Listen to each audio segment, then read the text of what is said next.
Best health packages up to 80% discount. Tirumala Diagnostics.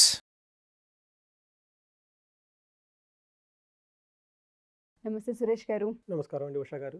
చాలామంది 2024కి సంబంధించి రాసులు ఏ విధంగా ఉండబోతుంది ఏంటి ఓవరాల్ పాయింట్ ఆఫ్ వ్యూ తెలుసుకోవాలనుకుంటూ ఉంటారు. కుంభరాశి వారికి ఈ నూతన సంవత్సరం ఏ విధంగా ఉండబోతుంది, ఏ ఏ విషయాల్లో జాగ్రత్తలు వహించాలి అంటారు? యాక్చువల్గా ప్రతి ఒక్కళ్ళు వాళ్ళ జాతకాన్ని వాళ్ళు చూసుకోవాల్సిన ఇంపార్టెన్స్ ఎంతైనా ఉంటుందండి. అట్లీస్ట్ ఇయర్లీ వన్స్ వాళ్ళ వర్షఫలం ఎలా ఉంది, రాశి ఫలం ఎలా ఉంది, తర్వాత వచ్చేటప్పటికి ఇవన్నీ చూసుకొని దానికి అనుగుణంగా they have to take the decisions properly అండి. ఎక్కడెక్కడైతే సెన్సిటివ్ పాయింట్స్ ఉన్నాయో ఆ పాయింట్స్ని వదిలేయటం, ఎక్కడైతే మనకు స్ట్రెంత్గా ఉందో అటు ముందుకు వెళ్ళటం, ప్లాన్ చేసుకోవటం, ఇవన్నీ ప్రతి ఒక్కరికి మనకి యూజ్ అవుతుందండి. అందుకని చెప్పి మనమే కాదు, మనుషులే కాదు, ఈవెన్ దేవతలు కూడాను వాళ్ళ రాశి ఫలాలు వాళ్ళు చూసుకుంటారండి. సో వాళ్ళ యొక్క ఈ నవగ్రహాల యొక్క ఇంపాక్ట్ ఈవెన్ దేవతలకు కూడా ఉంటుంది అని చెప్పేసి మనం ఎన్నో కథలు పురాణాలు చూస్తూ ఉంటామండి.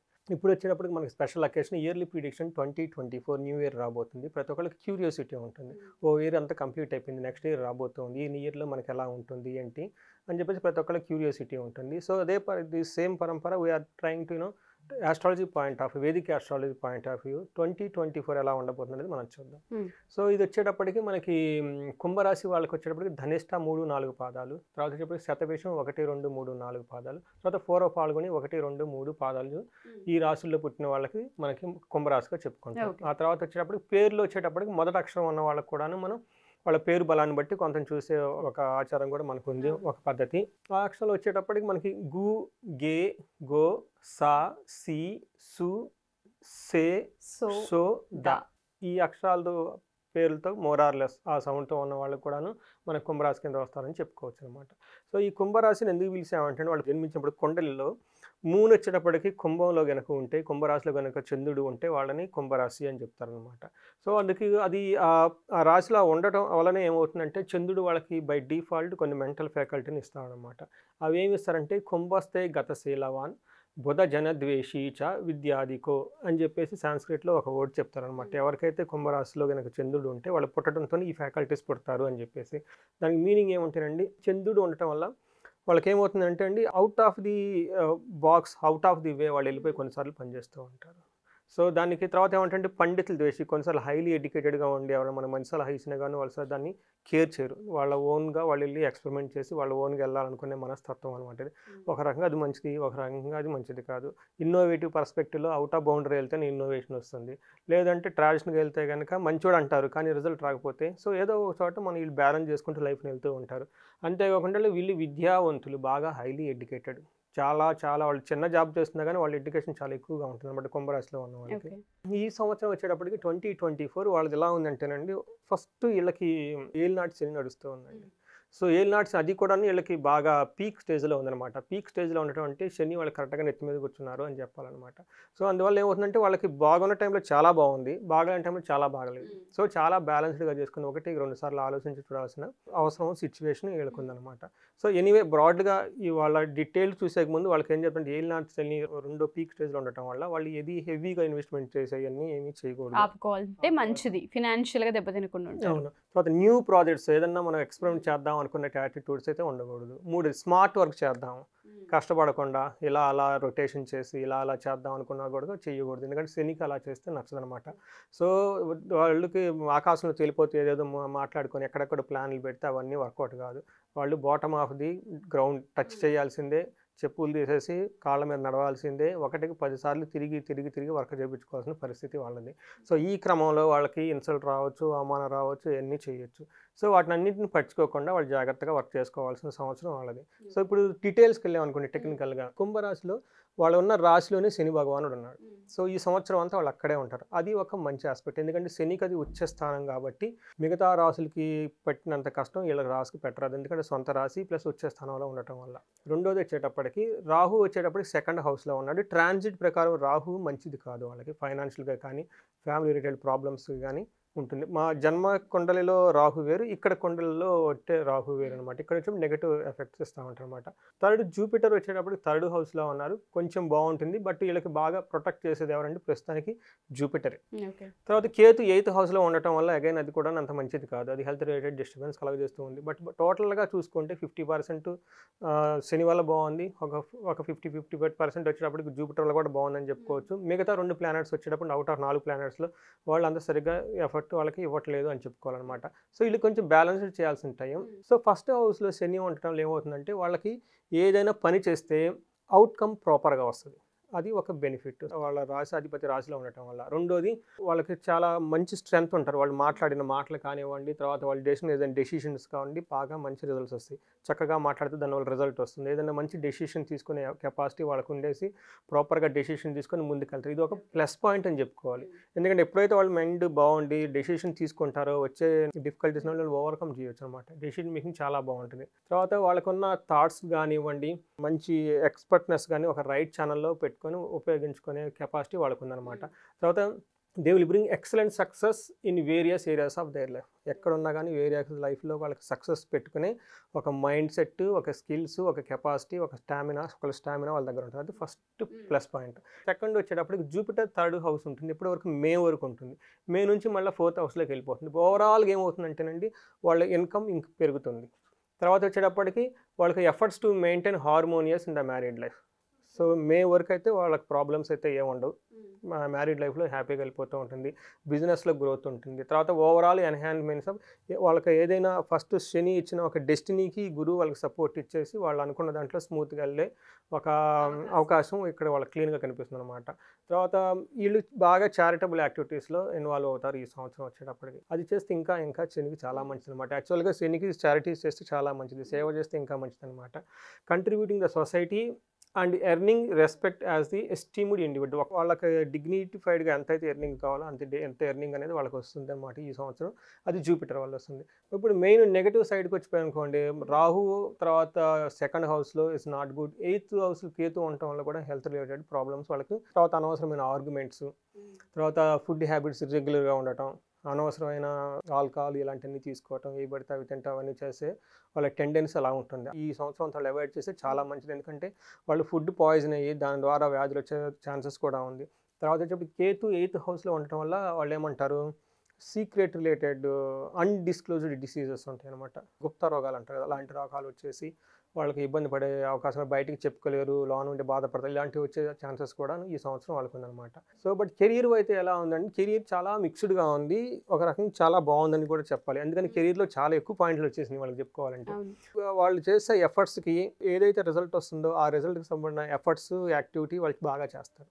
అది ఫస్ట్ రిజల్ట్. ఎందుకంటే కొంతమంది మనం ఇది అచీవ్ అవ్వాలి, ఇది ఏం చేయాలో కూడా మనకు, బట్ లక్కీగా ఏమంటే ఇది నేను అచీవ్ కావాలి కాబట్టి దానికి సంబంధించిన కెపాసిటీ, టాలెంట్ నా దగ్గర ఉంది, యాక్టివ్గా వర్క్ చేసే కెపాసిటీ నా దగ్గర ఉంది. నెక్స్ట్ ఇప్పుడు colleagues at work support them. ఇది మంచి ఇంపార్టెంట్ పాయింట్. మనం టీం వర్క్ చేసుకునేటప్పుడు ఆఫీస్లో మన కొలీగ్స్ మనకు సపోర్ట్ చేయకపోతే అది ప్రాబ్లమ్. ఇక్కడ ఏమవుతుందంటే కొలీగ్స్ వీళ్ళకి సపోర్ట్ చేస్తారు.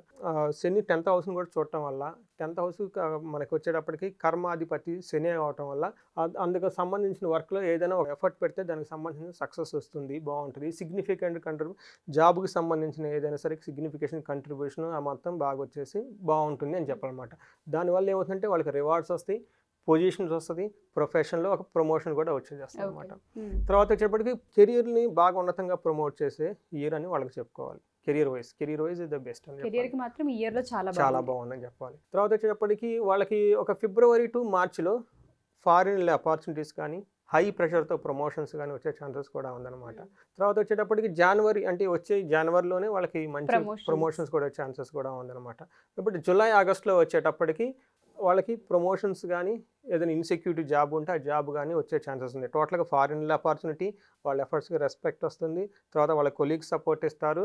మనం ఏ ప్రకారంగా చూసుకున్నా కెరీర్ వైజ్ బాగుంది అని చెప్పుకోవాలి అని చెప్పుకోవాలి. నెక్స్ట్ వచ్చేటప్పుడు హెల్త్ విషయం వచ్చేటప్పటికి వీళ్ళకి కేతు రాహు ఉండటం వల్ల వాళ్ళు ఏమంటారంటే బ్యాడ్ హ్యాబిట్స్కి అయ్యే ఒక ఆపర్చునిటీ ఎక్కువ ఉందన్నమాట. అంటే టూ మచ్ ఆల్కహాల్ తీసుకోవటం కానీ, ఏది పడితే అది ఫుడ్ తినేయటం, అంటే మంచి చెడుని ఆలోచించుకుంటే ఫుడ్ తిని పాయిజనస్ అయిపోయి దాని ద్వారా హెల్త్ ఇష్యూస్ వాళ్ళకి చాలా ఎక్కువ ఉంది అనమాట 2nd హౌస్లో రాహు ఉండడం వల్ల. తర్వాత వచ్చేటప్పటికి కేతు 8th హౌస్లో ఉండడం వల్ల అగైన్ గుప్త రాగాలు వచ్చే ప్రాబ్లం కూడా ఉంది. అవి కూడాను చాలా సీరియస్ సీరియస్గా వచ్చే ఛాన్సెస్ కూడా ఉందన్నమాట. 2-3 కారణాల వల్ల వీళ్ళు హెల్త్లో చాలా కేర్ఫుల్గా ఉండాల్సిన సంవత్సరం అని మనం చెప్పాలి. టు అవాయిడ్ దట్ వాళ్ళకి ఏం చేయాలంటేనండి, మంచి హెల్తీ ఫుడ్ తీసుకోవాలి. ఎక్కువ రోజులు ఫాస్టింగ్ కూడా ఉండాలి. ఏది పడితే అంత తినకూడదు. ఇంటి ఫుడ్డే తినాలి. ఇది మెయిన్ మోస్ట్ ఇంపార్టెంట్. సెకండ్ వచ్చేటప్పుడు రెగ్యులర్గా యోగా, మెడిటేషన్, సూర్య నమస్కారాలు చేయాలన్నమాట. ఎందుకంటే వీళ్ళకి ఒక పర్టికులర్ టైంలో హార్ట్ అటాక్ వచ్చే ఛాన్సెస్ కూడా ఉంది ఒక పర్టికులర్ టైంలో. అందుకని చెప్పేసి మనకి ఎప్పుడైతే ఈ సూర్య నమస్కారాలు చేస్తామో ఇట్ నల్లిఫైస్ ది సూర్య భగవాన్ యొక్క నెగిటివ్ ఇన్ఫ్లుయెన్స్ అనమాట. సో ఇది చాలా ఇంపార్టెంట్ అండి హెల్త్ రిలేటెడ్. తర్వాత ఫ్యామిలీ రిలేషన్షిప్స్ వచ్చేటప్పటికి ఎలా ఉందంటేనండి, ఇంట్లో వాళ్ళతో బేసికల్గా వీళ్ళు మంచి రిలేషన్షిప్ మెయింటైన్ చేస్తారు. అందులో ప్రాబ్లం ఏమీ లేదనమాట. తర్వాత సిబ్లింగ్స్తో కూడా మంచి రిలేషన్షిప్స్ మెయింటైన్ చేస్తూ ఉంటారు. అక్టోబర్, నవంబర్, డిసెంబర్లో వచ్చేటప్పుడు father related issues, health issues వస్తాయి. అంటే వీళ్ళు బాగుంటారు కానీ ఇంట్లో వాళ్ళకి ప్రాబ్లం రావడం వల్ల అది వీళ్ళకి ప్రాబ్లం అవుతుంది. సో వీళ్ళు బేసికల్గా బాగుంటారు కానీ ఇంట్లో వాళ్ళ ఫాదర్కి హెల్త్ బాగలేకపోవటం, మిసెస్కి హెల్త్ బాగపోవటం, వేరే వాళ్ళ వీళ్ళకి హెల్త్ ఇష్యూస్ వచ్చేసి అది వాళ్ళకి హెల్త్ ఇష్యూస్ వచ్చి ఇది వీళ్ళకి ప్రాబ్లం అవుతూ ఉంటుంది అనమాట. బట్ ఓవరాల్గా ఏంటంటే మరీ అంత లైఫ్ థ్రెటనింగ్ తీసుకెళ్లే సిచ్యువేషన్ ప్రాబ్లం అయితే ఏమీ కాదు. బట్ అట్లా అని హార్మోనీ లేకుండా ఉండే సిచ్యువేషన్ కూడా కాదనమాట. బట్ బేసికల్గా హెల్త్ రిలేటెడ్ ఇష్యూస్ ఫాదర్కి అక్టోబర్, డిసెంబర్లో చూపిస్తుంది. సిబ్లింగ్స్తో బాగుంటారు. తర్వాత maintain good relations with your పేరెంట్స్తో బాగుంటుంది. ఇదంతా ఒక రకంగా బాగానే ఉందన్నమాట. But only at a time ఫాదర్కి హెల్త్ ఇష్యూస్ వస్తేటప్పుడు ప్రాబ్లం కూడా చూపిస్తూ ఉంది. దీంతో వాళ్ళు కేర్ఫుల్గా ఉండాలి. తర్వాత ఇది అంతా కాకుండా ఏమంటే మీకు బిగినింగ్లో ఆల్రెడీ చెప్పినట్టు వీళ్ళకి స్టార్డేస్ అయితే ఉండటం వల్ల, ఏలినాటి శని అది నెత్తి మీద ఉండటం వల్ల బేసికల్గా వాళ్ళకి ఏం జరుగుతుందంటేనండి, వాళ్ళకున్న జ్ఞానానికి, వాళ్ళకున్న టాలెంట్కి ఎంత మనకి ట్రాన్సిట్ బాగున్నా కానీ బేసికల్గా ఆ సాడేసతి ఉండటం వల్ల వాళ్ళకి కావాల్సినంత గుర్తింపు రాదు. సో వాళ్ళ చుట్టూ ఉన్న వాళ్ళకి కొంచెం వాళ్ళకి ఇబ్బంది పెట్టే సిచ్యువేషన్ వాళ్ళకు ఉంటుంది. సో మేము ఆల్రెడీ ముందుగానే ప్రికాషన్స్ ఇచ్చేసాము. వీళ్ళకి ఏం చేయాలంటే శనివారం ఓకే శనికి తైలాభిషేకం కంపల్సరీ. తర్వాత ఉదయం, సాయంత్రం, మధ్యాహ్నం ఎన్నిసార్లు అయితే వాళ్ళకి హనుమాన్ చాలీసా బాగా చదువుకుంటూ ఉండాలి. తర్వాత వచ్చేటప్పటికి సేవ బాగా చేయాలి. సో సేవ అంటే ఈశ్వర ప్రాణిదాన అని చెప్పేసి యోగా, మెడిటేషన్లో ఉన్న వాళ్ళకి మేము కొన్ని డైరెక్షన్స్ ఇస్తాం అనమాట. కొంతమందికి అవి టచ్ ఉన్న వాళ్ళకి డిఫరెన్స్గా చెప్తాం. బట్ ఎవరైనా కనుక మనకి యోగా, మెడిటేషన్ ఇందులో ఈ స్పిరిచువల్ ఫీల్డ్ ఆల్రెడీ కనుక ఉంటే సేవ బాగా చేయండి. వృద్ధులకి బాగా ముసలోళ్ళు అంటారు కదండి, వాళ్ళకి అన్కండిషనల్గా సేవ చేయటం. తర్వాత ఇప్పుడు చలికాలం వస్తుంది, వాళ్ళకి ఏమన్నా దుప్పట్లు దానం చేయటం. ఇలాంటి ముసలి వాళ్ళు ఎవరైనా ఉంటే కనుక ఏ పని చేసినా కానీ బిగినింగ్లోనే వాళ్ళు ఈరోజు నేను ఏం చేసినా కానీ ఎండ్ ఆఫ్ ది డే ఈరోజు చేసిన రిజల్ట్ అంతాను దేవుడికి, ఈశ్వరునికి సమర్పించాలి అని ఒక ఈశ్వర ప్రాణిధనం అనే ఒక ప్రొసీజర్ చేయాలి. మెంటల్గా చేస్తే వాళ్ళకి ఆ ఫ్రిక్షన్ అనేది ఎఫెక్ట్ అవ్వకుండా బాగుంటుంది స్మూత్గా. చాలా మందికి మీరు అన్నట్టుగానే ఇయర్కి సంబంధించి ఏ విధంగా ఉంది అని తెలుసుకోవడం చాలా ముఖ్యం సార్. ఎస్పెషల్లీ మీరు చెప్పారు వాళ్ళకి ఏలినాటి శని నడుస్తుంది కాబట్టి వ్యాపార రీత్యా పెట్టుబడుల విషయంలో కాస్త జాగ్రత్త తీసుకుంటే మిగతా విషయాలన్నీ కొంచెం బాగానే కనిపిస్తున్నాయి. ఒక ఫినాన్షియల్ మ్యాటర్లో మాత్రం కేర్ తీసుకోగలిగితే నిజంగా కుంభరాశి వారికి ఈ సంవత్సరం బాగుందనే చెప్పుకోవచ్చు. ఎవరైనా సరే పర్సనల్గా వచ్చి మిమ్మల్ని కనుక మీట్ అయ్యి జాతక రీత్యా మాకు ఇంకొన్ని డౌట్స్ ఉన్నాయి, లేదా రిలేషన్స్కి సంబంధించి చిన్న ఇష్యూస్ అవుతున్నాయి, ఒకసారి మా జాతకం చూసుకోవాలనుకుంటున్నాం, అపాయింట్మెంట్ కావాలి అనుకుంటే మనం టైం తీసుకునే అవకాశం ఉంటుంది అంటారు. అవునండి, ఇది జనరల్గా మనం చెప్పుకుంటామండి. దీన్ని ట్రాన్సిట్ రిజల్ట్స్ అంటారు. దీనిపైన మనం దశాభుక్తి కూడా చూస్తాం. ఇది కాకుండా ఇండివిడ్యువల్గా వాళ్ళ వర్ష ఫలం ఉంటుంది. సో వాళ్ళు డిఫరెంట్ డేట్స్లో పుట్టుంటారు కదా, ఆ డేట్స్ ప్రకారం ఇండివిడ్యువల్గా వాళ్ళకి ఉండే నక్షత్రం వాళ్ళ ట్రాన్సిట్ చార్ట్ని కనుక చూస్తే ఇంకా క్లారిటీ వస్తుంది. సో అది యాక్యురేట్గా చెప్పవచ్చు. ఇది వచ్చేటప్పుడు మనకు బ్రాడ్గా ఒక హయ్యర్ లెవెల్లో ఒక 30-40% ఒక ఇండికేషన్ ఇస్తుంది. బట్ ఇండివిడ్యువల్గా చూసినప్పుడు చాలా మైన్యూట్ డీటెయిల్స్ ఇవ్వచ్చు. సో కొంతమంది అక్యూట్ ఇష్యూస్ ఏమైనా ఫేస్ చేస్తున్నా కానీ, కోర్ట్ ఇష్యూస్ కానీ, హెల్త్ ఇష్యూస్ కానివ్వండి, ప్రమోషన్ రావట్లేదు, అన్ఎక్స్పెక్టెడ్గా డిస్టర్బెన్స్ వచ్చినాయి, అలాంటి వాటిని సాఫీగా పోతున్నప్పుడు it's okay, well and good, let them go it. But ఈ టైప్ ఆఫ్ డిస్టర్బెన్స్ ఏమైనా ఉన్నా డిస్పైట్ ఆఫ్ దిస్, సో వాళ్ళు మనం కనెక్ట్ అయితే మనం వాళ్ళకి ఆస్ట్రాలజికల్గా కౌన్సిలింగ్ చేసి వాళ్ళకి కావాల్సిన రెమెడీస్ ఏమేమి చేయాలి, ఏమేమి చేయకూడదు మనకు చెప్పవచ్చండి. థ్యాంక్ యూ అండి, thank you so much. Thank you అండి ఉషా గారు. సో ఎవరైనా సరే మా ఈ ఎపిసోడ్ కనుక చూస్తే ఒకసారి సురేష్ గారి అపాయింట్మెంట్ కనుక తీసుకోవాలి అనుకుంటే, రాబోయేది కొత్త సంవత్సరం కాబట్టి ఈ సంవత్సరం జాతక రీత్యా, రాశి రీత్యా, నక్షత్ర రీత్యా ఏ విధంగా ఉండబోతుంది, ఏ విషయాల్లో జాగ్రత్తలు వహించాలి, మేము ఏం చేస్తే బాగుంటుందని చాలామంది అడుగుతూ ఉంటారు.